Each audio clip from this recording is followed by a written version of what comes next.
BRS నేతలకు సవాల్ విసిరారు కాంగ్రెస్ నేత కడియం శ్రీహరి. తాను అవినీతికి పాల్పడినట్లు నిరూపిస్తే పోటీ నుంచి తప్పుకునేందుకు సిద్ధమన్నారు. నీతి నిజాయితీకి మారుపేరైన తనపై తప్పుడు ఆరోపణలు తగవన్నారు. బీఆర్ఎస్ నేతల చరిత్ర బయటపడితే ప్రజలు తిరగలేరని హెచ్చరించారు. మీరు చేసిన అవినీతి, భూ కబ్జాలు, దారుణాలు తనకు తెలియనివి కావని మీలా దిగజారి వ్యవహరించలేనన్నారు కడియం.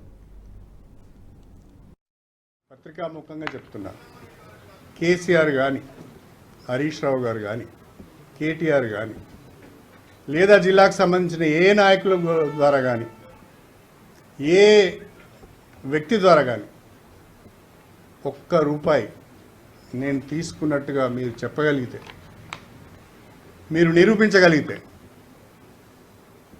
నేను సవాల్ చేస్తున్నా, నా బిడ్డ నేను పోటీంచి తప్పుకుంటాను. బుద్ధి లేని మాటలు, సిగ్గు లేని మాటలు మాట్లాడొద్దు.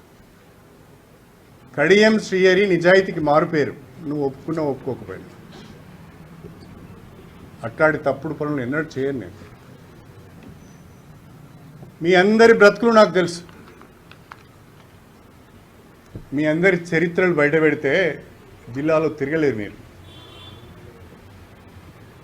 మీరు చేసిన అవినీతి, మీరు చేసిన భూ కబ్జాలు, మీరు చేసే దారుణాలు, ఇవన్నీ కనుక బయట పెడితే మీరు తిరగలేరు. కానీ నేను ఆ పని చేయను.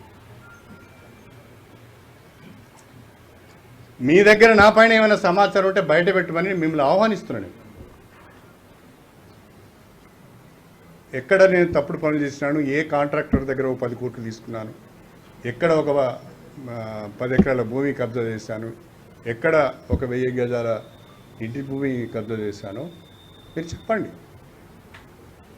నా దగ్గర వివరణ ఉంటే చెప్పుకుంటాను, లేకుంటే ఒప్పుకుంటాను. లేదు అంటే మీరు గుర్తించి బయటికి తీసుకొచ్చిన ఆ ఆస్తులను, ఆ ప్రాపర్టీస్ను నేను జిల్లా ప్రజలకు రాసిస్తాను, ప్రభుత్వానికి రాసిస్తాను. ఈ వీడియో మీకు నచ్చినట్టయితే లైక్ చేయండి, 10 మందికి షేర్ చేయండి. అలాగే కామెంట్ల రూపంలో మీ అభిప్రాయాలను మాతో పంచుకోండి. Nationalist hub group of channels ను సబ్స్క్రైబ్ చేసుకుని తెలుగునాట జాతీయవాద జర్నలిజాన్ని ప్రోత్సహించండి. ఈ వీడియో కింద ఉన్న బెల్ ఐకాన్ పై క్లిక్ చేయడం మర్చిపోవద్దు.